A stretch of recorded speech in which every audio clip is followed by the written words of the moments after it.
नमस्कार दोस्तों, सतगुरु हिंदी कथा में आप सभी का स्वागत है। क्या आपने कभी यह सोचा है कि जो लोग दिन रात पूजा पाठ में डूबे रहते हैं फिर भी उनके जीवन में दुख और तनाव क्यों बना रहता है? क्या वजह है कि इतनी भक्ति करने के बाद भी उनकी तकलीफें खत्म नहीं होती? क्या ईश्वर उनकी नहीं सुनते हैं या कुछ और ही कारण है? आज हम इस गहरे सवाल का जवाब ढूंढेंगे। हम जानेंगे कि भक्ति का असली मकसद क्या है और क्यों सिर्फ पूजा करने से जीवन में सुख नहीं आता। तो चलिए इस सफ़र में मेरे साथ जुड़िए और इसे अंत तक जरूर देखिए, क्योंकि शायद यह वीडियो आपके जीवन में एक नया उजाला लेकर आए। नंबर 1, पूजा पाठ का असली उद्देश्य।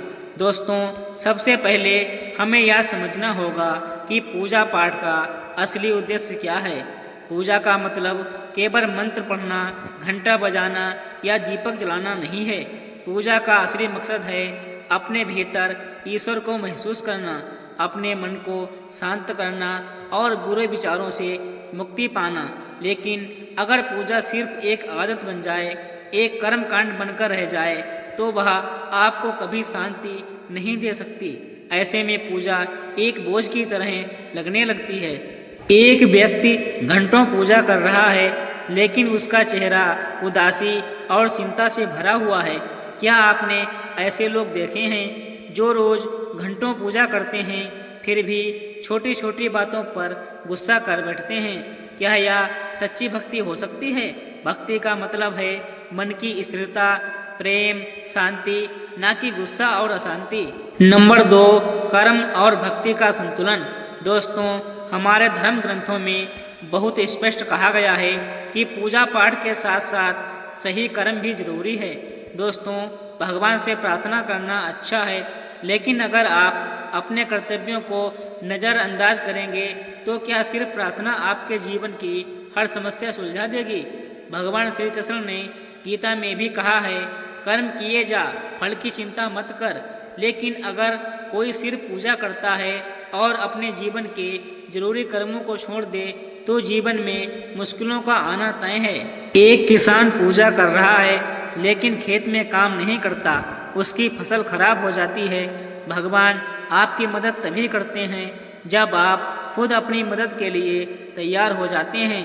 पूजा से आपको शक्ति मिलती है, लेकिन सही कर्म आपकी किस्मत बदलते हैं। नंबर 3, दिखावे और अपेक्षाओं का बोझ। कई लोग पूजा को एक सौदेबाजी की तरह मान लेते हैं। वे सोचते हैं अगर मैं इतनी बार माला जपूंगा तो भगवान मेरी हर इच्छा पूरी कर देंगे।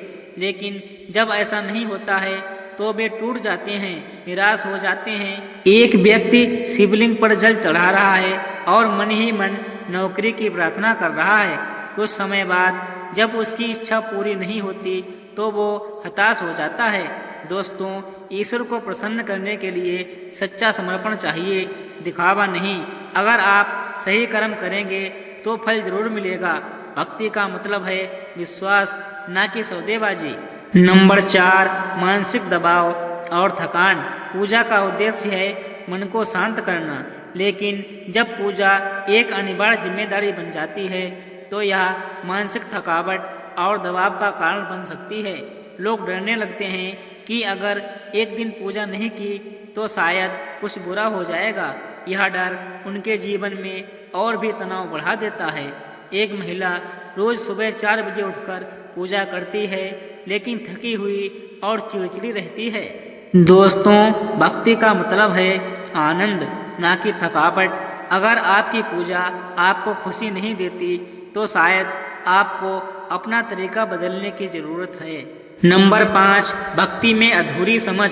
भक्ति का असली मतलब है ईश्वर को अपने भीतर महसूस करना, लेकिन कई बार लोग इसे अंधविश्वास या परंपरा के नाम पर करते हैं, बिना इसके पीछे की आध्यात्मिकता को समझे। पूजा का मतलब केवल माला जपना या मंत्र पढ़ना नहीं है।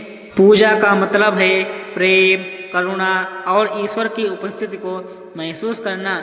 एक व्यक्ति माला जप रहा है लेकिन बार बार घड़ी देख रहा है। अगर आपका मन पूजा में नहीं है तो वह एक औपचारिकता बनकर रह जाती है। भक्ति में भावना जरूरी है, दिखावा नहीं। नंबर 6, पूजा को सही रूप में अपनाना। अब सवाल यह उठता है कि सही पूजा कैसे की जाए। नंबर 1, अपने मन और विचारों को शुद्ध करें। नंबर 2, पूजा और कर्म में संतुलन बनाए रखें। नंबर 3, सच्चा समर्पण करें, दिखावे से दूर रहें। नंबर 4, हर दिन के लिए ईश्वर का आभार व्यक्त करें। एक व्यक्ति ध्यान कर रहा है, उसके चेहरे पर शांति और खुशी है। दोस्तों, सच्ची भक्ति वही है जो आपको भीतर से बदल दे। पूजा का उद्देश्य ईश्वर को बाहर ढूंढना नहीं, बल्कि अपने भीतर की शक्ति को पहचानना है। तो दोस्तों याद रखें, पूजा पाठ एक साधन है, मंजिल नहीं। यह आत्मा और मन की शुद्धि का जरिया है। सच्ची भक्ति वह है जो आपके जीवन को सरल, शांत और आनंदमय बनाए।